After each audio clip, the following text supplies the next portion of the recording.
Every Christmas, my family told me, there just isn't enough room for you and the kids.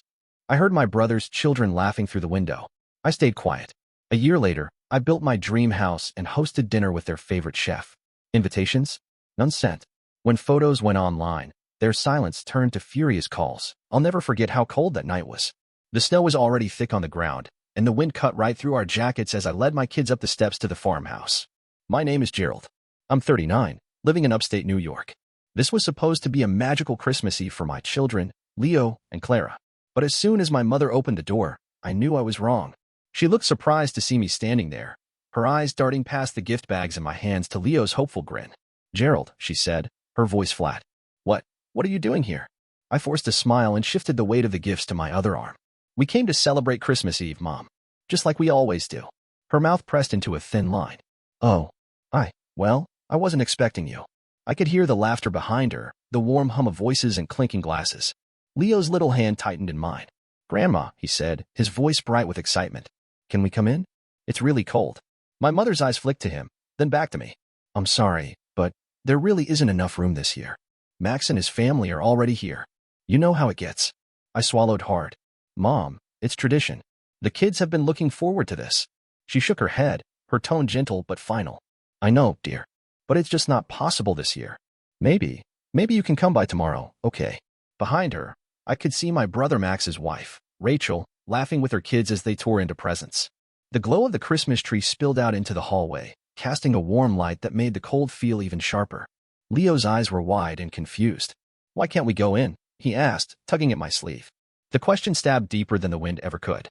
I bent down so I could look him in the eye. "Not tonight, buddy," I said softly. "Grandma says there's no room." "But it's Christmas," he said, his voice breaking a little. My mother's face hardened. "Gerald, I'm sorry. You understand, right?" I didn't trust myself to answer. My heart was pounding, and I could feel my face burning with shame. Clara was shivering against my side, her little mittened hand clutching my coat. I nodded slowly, swallowing the bitter taste of rejection. "Sure, Mom," I said, my voice steady even though my chest felt like it was caving in. We'll go." I turned away before she could say anything else, before I lost what little composure I had left. We trudged back down the steps, the snow crunching under our feet. Behind us, the door shut with a quiet finality, cutting off the laughter and warmth like a knife. Leo didn't say a word as we walked to the van. He just kept looking back over his shoulder at the house, like he was trying to understand what had just happened. I opened the door and helped Clara climb in, her cheeks red and wet with tears she was too little to understand. As I started the engine, the heater rattling to life, I glanced in the rearview mirror. Leo was staring at the farmhouse, his face pale and solemn. "Why didn't Grandma let us in?" he asked again, his voice small. I gripped the steering wheel so tight my knuckles turned white. "I don't know, Leo," I said. "I really don't." We drove away in silence, the farmhouse shrinking behind us, the sound of our tires crunching over the snow the only sound in the world. I knew then that something had broken between us and them, something that had been cracking for years. And in that quiet drive home, with my kids sniffling in the backseat and the headlights cutting through the falling snow, I realized I couldn't let this happen again. Not to them. Not to me. Christmas morning was nothing like I'd pictured. The cottage I rented was small and drafty, the kind of place where you could feel every gust of wind sneaking in through old window frames. Leo and Clara sat cross-legged on the faded rug, tearing into their dollar store presents with wide eyes. Leo's was a plastic dinosaur, bright green with a tail that wagged when you pulled a string. Clara squealed over a tiny pink tea set. I tried to smile. "Look at that, Clara. Now you can have a tea party with all your stuffed animals." She beamed up at me. "Daddy, I love it." "Me too, Dad," Leo said, though his voice was quieter. We had pancakes for breakfast, stacked high with syrup that tasted cheap and sweet. I flipped them in my old skillet, the sizzle and pop filling the silence. I watched Leo chew carefully, his shoulders hunched, and I felt something tighten in my chest. My kids were trying so hard to pretend this was enough. "You like your dinosaur, buddy?" I asked, pushing a second pancake onto his plate. "Yeah," he said, nodding. It's awesome." But he didn't look at me when he said it. I could tell he was thinking about last night, about the laughter we'd left behind, about Grandma's warm house, where cousins unwrapped real gifts and a big tree glowed bright in the window. I tried to swallow my own anger, but it tasted as bitter as the burnt edge of the pancakes. After breakfast, I cleaned up in the kitchen. Clara sang to herself, making up little songs about her tea set. Leo sat by the window, tracing patterns in the frost. He looked so small in that oversized hand-me-down sweater, his legs pulled up to his chest. That night, after I'd tucked them both into the pull-out couch we used as a bed, I sat at the kitchen table with a mug of lukewarm tea. I stared at the swirl of steam, my mind replaying every little moment from last night, every excuse and lie I'd heard over the years. Sorry, we're keeping it small this year. Not enough chairs for everyone. You're probably too busy with the kids, anyway. The words tumbled through my mind like a broken record. I had believed them. I told myself it was nothing, that next time would be different. But last night was different. Last night was final. No more pretending. No more hoping. I thought about my brother Max, sitting in that warm living room. The way he'd always been the one everyone wanted around. He'd never had to ask for a seat at the table. He just belonged there. And me? I was always the extra. The afterthought. My tea had gone cold, but I didn't care. I clenched my hands around the mug, my jaw tight. I wouldn't let them see me like this again. My kids deserved better than watching their dad get shut out like he didn't matter. I looked at the small Christmas tree in the corner, just a little fake one I'd picked up at a yard sale, the lights flickering softly. Clara's tea set was already arranged neatly beneath it, waiting for morning play. Leo's dinosaur had been tucked carefully into the folds of the couch blanket, as if he didn't want it to get cold. I took a deep breath and let it out slowly. I wasn't sure how or when, but I promised myself that this would be the last year we spent Christmas on the outside looking in. I wouldn't let my kids feel like they were less than anyone else's. And I wouldn't let myself feel that way, either. Not anymore. I poured the rest of the tea down the drain and turned off the kitchen light. As I climbed into the pull-out couch next to my kids, I felt something solid settle in my chest. Resolve. A quiet promise. Tomorrow, we begin again. This time, on our own terms. 6 months later, I was in a different place. Literally and figuratively. The air was warm, and I could smell sawdust and varnish on my hands. I'd thrown myself into work, pouring every ounce of frustration and hurt into my carpentry business. It was a tiny operation at first, me, a couple of tools, and an old pickup truck that rattled every time I turned the key. But the work was honest, and the hours I spent shaping wood felt like therapy. The more I worked, the more I realized I was building more than tables and shelves. I was building something I could be proud of. One morning, I got a call that changed everything. It was from a restoration company that worked on historical sites in Albany. They needed someone to refurbish antique fixtures in a century-old theater downtown. They'd heard about my attention to detail, the way I could bring old wood back to life. "Are you up for the challenge?" the project manager asked. I grinned. Absolutely. The contract was more than I'd ever dared to dream of. Enough to turn my side hustle into a real business. Enough to start thinking about things I'd put off for years, like finding a place for me and the kids that we could truly call home. The search took weeks. I wanted more than just 4 walls and a roof. I wanted something that felt solid. Real. Somewhere that wouldn't vanish if Max and my parents decided to change their minds again. I found it on a sleepy street 3 blocks away from Max's mansion. A quaint 2-story craftsman house with a porch big enough for summer nights and a yard where Clara could plant her fairy garden. Exposed beams in the living room, a wide staircase that Leo loved to race up and down. When the realtor handed me the keys, I stood in the doorway for a long time. The house smelled like fresh paint and possibility. I imagined Christmas mornings here. Pancakes in the kitchen. Laughter that didn't have to compete with anyone else's. I called my parents to tell them the news. I thought maybe, just maybe, they'd be happy for me. My mom's voice was tight. "Oh, Gerald, are you sure that's wise? That's an expensive neighborhood." Max, of course, couldn't resist a jab. "Punching above your weight, huh? Hope you don't regret it." I didn't bother to argue. I learned there was no point. They saw me as the black sheep, no matter what I did. But this house wasn't about them. It was about me and my kids. About finally taking up the space we deserved. That night, after the kids were asleep on the floor of their new bedrooms, our beds were still in transit, I sat in the living room with a cold beer. The windows were open, and a breeze carried the smell of lilacs from the yard. I closed my eyes and let the quiet settle around me. For the first time in a long time, I didn't feel like I was waiting for someone else to give me permission to be happy. I thought of Leo, who'd already picked out a corner of the yard to build a fort. Of Clara, who was making plans for a tea party with the fairy she was convinced lived in the rose bushes. Of the way my own hands felt strong and sure when I worked the wood, carving something that would last. This was ours, and no one could take it away from us. By the time autumn rolled around, the house looked like it had always been ours. Every inch of it had my fingerprints on it, sanded floors, new shelves, a porch swing that Leo helped me hang one Saturday morning. I'd never realized how much I'd been holding my breath in my old life. Here, every breath felt real. One Saturday, I decided to do something different. Christmas was coming, and for the first time in years, I wanted to celebrate it without feeling like I was standing on the outside looking in. So I started planning a feast. One that wasn't about tradition or appearances or making anyone else happy. Just us. I found a local chef online, Noah Lee.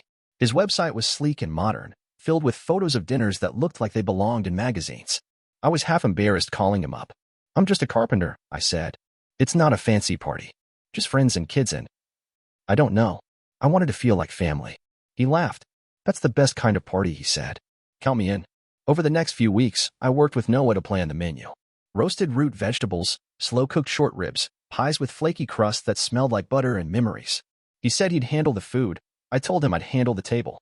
And that table. God, I poured myself into it. I wanted it to be perfect. 10 feet long, made from thick oak planks I'd salvaged from an old barn. Every evening after work, I'd come home and sand it until my arms ached, wiping down the grain with careful strokes. I stained it a warm chestnut brown, sealing it with a finish that gleamed like it was lit from within. The day before the dinner, I stood back and admired it. The table looked like it belonged in a magazine, sure. But it also looked like it belonged to us. Solid. Strong. A place for laughter and stories and the kind of love you don't need to prove to anyone. The guest list wasn't long. Neighbors who'd stopped by to help me shovel snow last winter, the mailman who always had a kind word for the kids, a couple of old friends who'd stuck with me through it all. People who'd shown up for me and the kids when it counted. Christmas Eve arrived crisp and bright. The smell of roasting meat and warm bread filled the house. Clara wore a red dress she picked out herself, twirling in the hallway like a little princess. Leo helped me light the candles, his eyes glowing in the soft light. Noah and his small team arrived, carrying trays of food that made my mouth water the second they stepped through the door. He gave me a thumbs up. "This place is perfect," he said. I just nodded, swallowing the lump in my throat. I didn't know if it was the scent of rosemary and garlic or the sight of Clara giggling with her new best friend from down the block, but it hit me then. We'd made it. The guests started to arrive, one by one. Each time the door opened, it felt like another piece of that old, cold silence was replaced by laughter and warmth. The table filled with steaming dishes, glasses of mulled wine, plates stacked high with food. I watched my kids run back and forth from the kitchen, showing off their new home. I watched my friends gather around the table I built, their voices low and warm as they swapped stories. No one asked if I was good enough to be here. No one questioned if we belonged. When the plates were cleared and the last slice of pie was gone, I looked around at the faces glowing in the candlelight. My kids, half asleep in their chairs, cheeks pink with laughter. My friends leaning back in their seats, glasses raised in a quiet toast. I stood at the head of the table, my hand resting on the smooth oak I'd spent weeks perfecting. And for the first time in my life, I didn't feel like I was punching above my weight. I felt like I was exactly where I was meant to be. The Monday before Christmas, Max called. I was surprised to see his name pop up on my phone. I almost didn't answer, but curiosity got the better of me. "Hey," I said, keeping my voice neutral. "Gerald," he said, and I could hear the forced cheer in his tone. "So, Christmas plans. What's going on at your place?" I leaned against the counter in my kitchen, the memory of the warm, laughter-filled dinner still fresh in my mind. "We've got our own celebration," I said calmly. "Nothing fancy. Just us and a few friends." Max hesitated. "Ah, right? I heard you've been busy with the house. Big plans, huh?" I could practically hear the fishing line in his voice. I didn't bite. "Yeah, it's been a lot of work, but it's worth it." "So," he continued, the words drawn out like he was feeling them out, "is there room for us this year? Rachel was wondering if we could maybe swing by." I took a slow breath, feeling the weight of every Christmas Eve spent on those farmhouse steps, every polite excuse, every time I was told there wasn't enough room. "Max," I said, my voice steady, "we'll be busy with our own celebration." There was a pause. "Oh," he said, his tone shifting to something almost surprised. "Right. Of course. Well, if you change your mind." "I won't," I said simply. He didn't know what to say to that. I could picture him in his big kitchen, pacing with the phone pressed to his ear, the same way he used to when he was negotiating some deal or talking his way out of trouble. After we hung up, I felt a wave of something I hadn't felt in years. Peace. A couple hours later, my mom left me a voicemail. I didn't pick up. I let her words play out in that hollow, tinny voice she always used when she wanted to sound sweet. "Gerald, you're always welcome here," she said, her tone carefully practiced. "As long as you don't make a scene. Family is family, after all." I almost laughed. As long as I didn't make a scene. As long as I didn't remind them of what they'd done. I deleted the voicemail without listening to the rest. I knew how it would end. Some mix of guilt and soft threats, promises of love that only existed if I played by their rules. Standing in my living room, looking at the oak table I built with my own hands, I realized I wasn't angry anymore. Not even sad. Just done. I wouldn't fight for scraps of their affection or beg for a seat at their table. I had my own table now. My own people. My own peace. Max and my mom could keep their games. They'd spent years teaching me that my worth was conditional. That my place in the family was always one misstep away from vanishing. Not anymore. This year, they wouldn't find a seat waiting for them. Because inclusion isn't a given, It's earned. And they hadn't earned it. Christmas Day arrived with a soft snow that dusted the porch and covered the yard in a gentle white blanket. Inside, the house smelled like cinnamon and pine. Leo and Clara woke me up before dawn, bursting into my room in their flannel pajamas, eyes wide and excited. "Dad, it's Christmas," Clara squealed, bouncing on the edge of my bed. I laughed and reached for her, pulling her close. "It sure is, sweetheart. Let's go see what Santa left." The living room was aglow with twinkling lights, and the stockings I'd carved by hand months ago hung from the mantel, each one filled with small gifts. Leo found the little wooden train I'd built for him. He traced the wheels with careful fingers, his mouth a perfect O of wonder. Clara held up her new storybook, already asking me to read it to her later. "Dad, look," Leo said, holding up his train, his face shining. "You made this." I ruffled his hair. "I sure did, buddy. And I'll make you a whole track to go with it. Promise." By mid-morning, the guests began to arrive. Friends who had become family, Mrs. Jensen from next door, who always brought homemade jam in little glass jars, Tom from down the street, who never missed a chance to help fix the gutters or shovel the driveway. Even Chef Noah came back, carrying a big pot of something that smelled incredible. He set it down on the counter and grinned at me. "You ready, Gerald? Because I'm about to make your kitchen the best restaurant in town." I clapped him on the shoulder. "Go for it, Chef." The house was alive with laughter and chatter. Kids ran up and down the hall, showing off their gifts, while the grown-ups swapped stories around the kitchen island. Noah worked his magic, and soon the table was filled with platters of roasted vegetables, golden brown turkey, and bread that smelled so good I could hardly stand it. I watched it all from the edge of the room, my chest warm in a way I hadn't felt in years. No one here cared if my shirt had sawdust on it or if my hands were rough from work. No one here cared where I fit in or what I wore. They just cared. About me. About Leo and Clara. About the laughter and the warmth in the shared plates.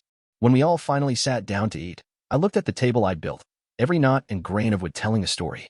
I looked at the faces around me, people who had shown up when I needed them most. And I realized this was what I'd been searching for all along. Leo was in the middle of explaining his train to Mrs. Jensen, who listened with rapt attention. Clara was already 2 cupcakes deep, her face dusted with sugar and joy. I leaned back in my chair and let it all sink in. Later, I posted a few pictures online. Just 3. The table lit by candles. Leo and Clara showing off their gifts. Everyone raising a glass and a toast that needed no words. The captions were simple: "Our Christmas, our way. Grateful for everyone here." I didn't think much of it, just a way to share the moment. But within hours, the photos spread. Messages poured in from old neighbors, from folks who knew me when I was just another carpenter working in his garage. They all said the same thing: "It looks like you finally found your place." My family didn't say anything. No comments, no likes, no messages. Their silence said everything. I didn't care. Not anymore. That night, as the last guest left and I tucked the kids into bed, I stood in the doorway of the living room, the oak table glowing in the soft light. I thought about all those years I'd spent trying to prove I deserved a seat at someone else's table, trying to be enough for people who would never see me for who I really was. And I realized I didn't need to prove anything anymore. This table, this life was mine, built with my hands, filled with people who loved me, not for what I could give them, but for who I was. And for the first time in my life, I was exactly enough. The day after Christmas, my phone wouldn't stop buzzing. First, it was Max. His name flashed across the screen while I was rinsing out the coffee pot. I let it ring until it went a voicemail. Then it buzzed again. And again. I wiped my hands on a dish towel and finally picked up. "Hey, Max," I said, my voice calm. "Why weren't we invited?" He demanded right away, skipping past any kind of greeting. "Mom told me about your big dinner. She saw the pictures." "What the hell, Gerald?" I leaned against the counter, watching snowflakes drift down outside. "There wasn't enough room," I said, the words slipping out like silk. The same words I'd heard so many times from him and Mom. I let them settle into the silence between us. Max let out a sharp breath. "Oh, come on. Don't be petty. We're family." "Family," I repeated softly. Funny, I remember being told that doesn't always guarantee a seat at the table. He sputtered for a second, but I didn't wait for him to catch up. "Look, Max," I said, my tone even, "you made your choice last year. Now I'm making mine." "Gerald," he started, but I ended the call before he could say another word. Not long after, my mom called. Her number popped up while I was folding laundry in the kids' room. I let it ring, but she left a voicemail that I listened to later. "Gerald, I can't believe you'd do this," she said, her voice dripping with carefully measured hurt. "You embarrassed us with that post. You know we're family. You know you're always welcome here, as long as you're willing to behave." I smiled bitterly at her familiar script. She didn't get it. I wasn't looking for a place in their world anymore. When I called her back, she picked up on the second ring. "You embarrassed us," she said again, skipping any kind of hello. "No, Mom. I said calmly. You embarrassed yourselves. You're the ones who shut us out last year. I'm not doing this anymore. She sighed, like I was a child refusing to share his toys. Gerald, don't be dramatic. You know this family is everything. It used to be, I said softly. But now? I think I'm finally seeing it for what it really is. She went quiet for a moment, long enough that I could hear the clock ticking on the wall behind me. Then, finally, she tried one more time. Gerald, you don't mean this. Think of the kids. Don't you want them to know their family? I glanced into the living room, where Leo and Clara were sprawled on the rug, playing with their new toys. Laughter spilled from them like sunlight, bright and real. They know their family, I said. They're surrounded by people who love them. That's enough for me. She started to say something else, but I ended the call. I stood there for a minute, the phone heavy in my hand, feeling something shift inside me. All those years of biting my tongue, of shrinking myself to fit into someone else's mold, it all fell away. I realized then that their anger, their hurt, it wasn't power. It was powerlessness. The more they tried to pull me back in, the more I saw how hollow their demands really were.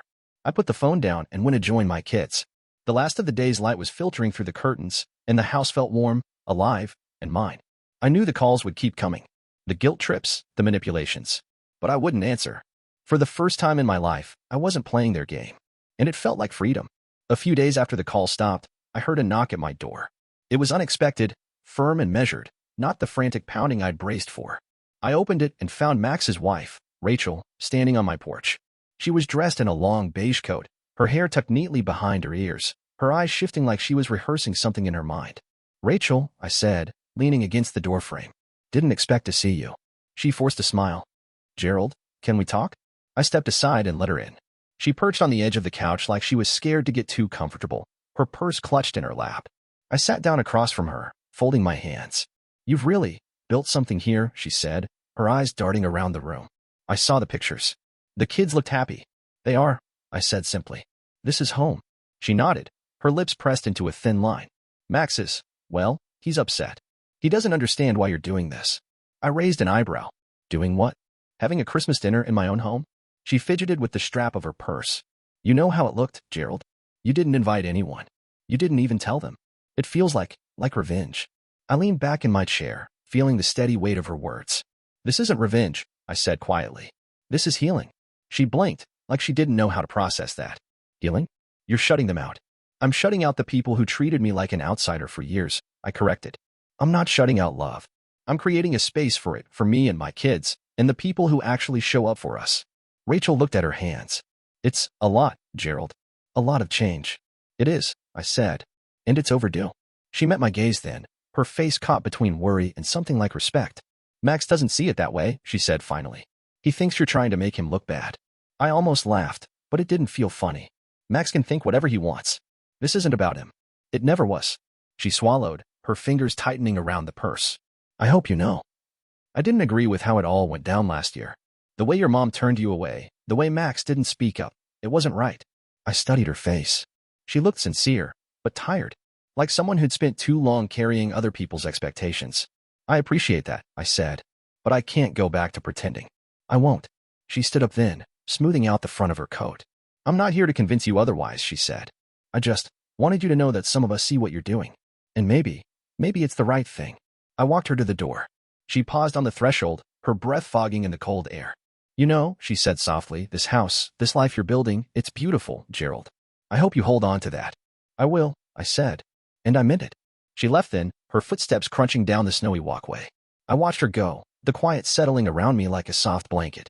I closed the door and leaned against it for a moment, my heart steady. This wasn't about proving a point. It wasn't about payback. It was about choosing peace over performance. And for the first time in a long time, that choice felt like everything. Not revenge. Just healing. Just finally letting go. A few weeks later, I was fixing up a set of kitchen stools in the workshop when my phone rang. Max. I stared at the screen for a second, debating whether to answer. In the end, I slid my phone into my back pocket and kept sanding. He called again that night. This time, I picked up. Hey, I said, my tone careful. He hesitated. Gerald, he started, his voice low. Listen, I've been thinking about everything. I waited, the smell of sawdust thick in the air. I didn't realize how bad it was for you, he said finally. Last Christmas. I guess I thought you were fine, that you didn't mind. But seeing you now, I get it.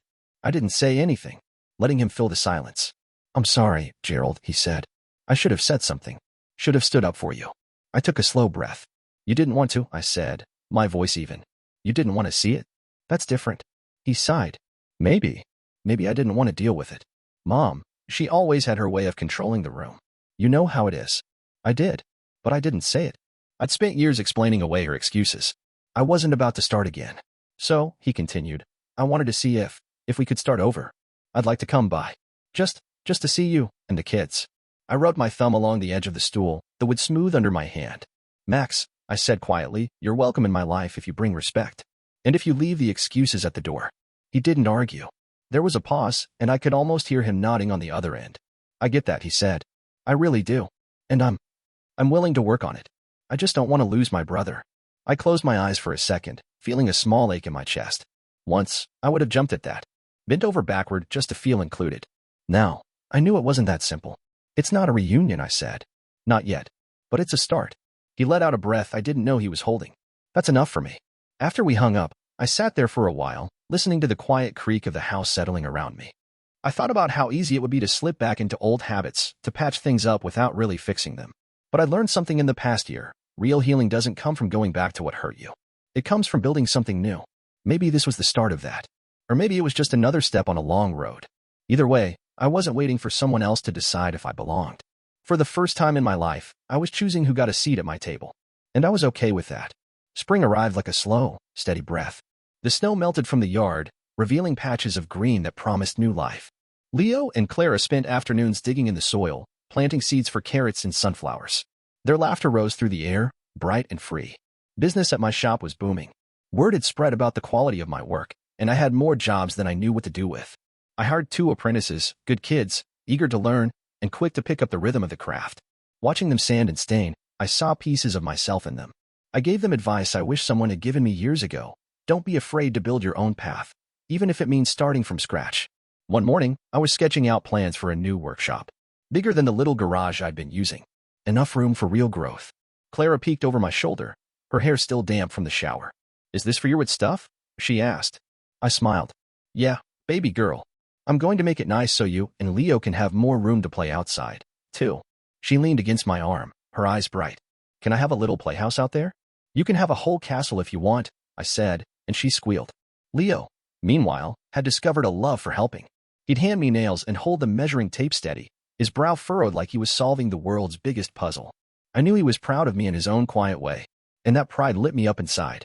On nights when the kids were asleep, I'd sit at the kitchen table, thinking about who I used to be. The man who stood on those farmhouse steps last Christmas Eve, gifts in hand, heart in his throat, begging for a seat that was never really his. That man would have done anything to be included. He thought family was something you earned by giving and giving until there was nothing left. Now, I see it differently. I see family as the people who show up, not just because you're useful, but because they love you, who see your worth without you having to prove it. I realized I wasn't just carving tables for clients anymore. I was carving out a life for myself and my kids. One that was strong and steady, built from every piece of wood and every hour I spent teaching Leo how to hold a hammer. Some nights, I'd stand in the doorway of their bedrooms, listening to them breathing softly in their sleep. I'd feel the weight of everything I'd lost, parents who only saw what I could give them, a brother who never thought I measured up. And I'd feel the weight of everything I'd gained, 2 kids who knew without a doubt that they were enough, just as they were. And a home that was ours because I built it that way. I wasn't driven by revenge anymore. I wasn't trying to prove anything to anyone. I was just here. With my kids, with a new shop on the way, with the knowledge that my hands, the same ones that used to feel empty, were capable of making something beautiful and lasting. Leo asked me the other day, Dad, are you happy now? I looked around at the hand-carved shelves, the laughter in the yard, the table that had seen more kindness than I ever got in that old farmhouse, and I nodded. Yeah, buddy, I said. I really am. Because in the end, it wasn't about getting a seat at someone else's table. It was about building my own, and knowing that the people who sat at it were the ones who mattered most.